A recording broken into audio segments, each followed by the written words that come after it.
cherchent un responsable. Dites-leur chaque jour, vous l'avez devant vous. Le seul responsable de cette affaire, c'est moi. S'ils veulent un responsable, il est devant vous. Qu'ils viennent le chercher. Et ce responsable, il répond au peuple français et au peuple souverain. Ouais, Manu McPoudré, encore heureux que peu de gens se souviennent de cette phrase, car avec ta politique, et là récemment, là t'as Playmobil Lord Miller, là, vous savez, la sosie de Marion Maréchal, bon bref, elle en a sorti une bonne qu'on va vous montrer dans quelques instants. Alors non, pas de flash sur le pathétique fiasco de la journée du 10 septembre, ou encore de la nomination du Playmobil de Sébastien Lecornu en tant que Premier ministre. Non, on s'en fout, je m'en fous.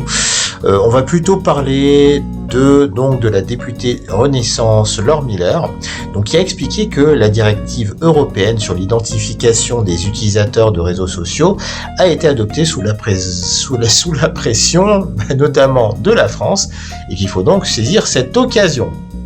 C'était pas le cas avant. Vous savez que la loi Marcangeli que nous avions votée n'avait pas été mise en œuvre puisque le droit européen nous l'empêchait. Aujourd'hui, la Commission européenne, sous la pression notamment de la France, nous dit « vous pouvez y aller, vous pouvez légiférer ». Je pense qu'il faut évidemment sauter sur cette occasion pour le faire très vite. Par ailleurs, j'ajoute que le sujet central, c'est celui de l'identification de l'âge quand on va sur le réseau social. Si vous pouvez entrer n'importe quelle date de naissance sur le réseau social en vous inscrivant, tout ça n'a pas beaucoup de sens, nous sommes d'accord. Pour autant, là encore, fenêtre de tir idéale, en tout cas je l'estime, puisque au printemps prochain, nous sommes un des pays qui allons tester un logiciel qui va nous être fourni par la Commission européenne pour pouvoir avoir un système. Alors, ça commence comme ça, et puis après, ça va tout droit vers la censure totale. Et le jour où ça arrivera, attention. Oui, voyez ce qui s'est passé au Népal. Donc, on va vous montrer les images avec la voix de Sylvain Tiger en fond. Donc, inévitablement, il y aura une période de crise et ça va se régler dans le sang. Je ne sais pas si vous avez vu ce qui s'est passé au Népal donc au Népal, là, actuellement, il y a des révoltes.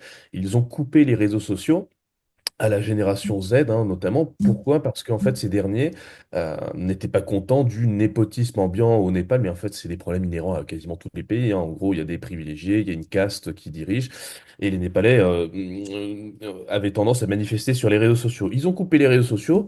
Qu'est-ce qui s'est passé? Le lendemain, le ministre des Finances népalais, ils l'ont déshabillé, ils l'ont coursé dans la rue. La vidéo circule sur Internet.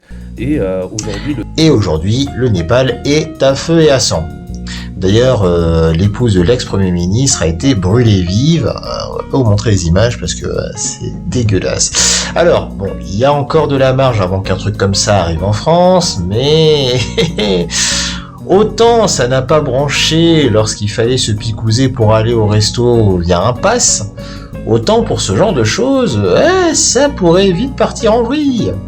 Donc voilà ce que j'avais à vous dire aujourd'hui, et donc en attendant les prochaines vidéos, je vous dis donc à plus et restez connectés.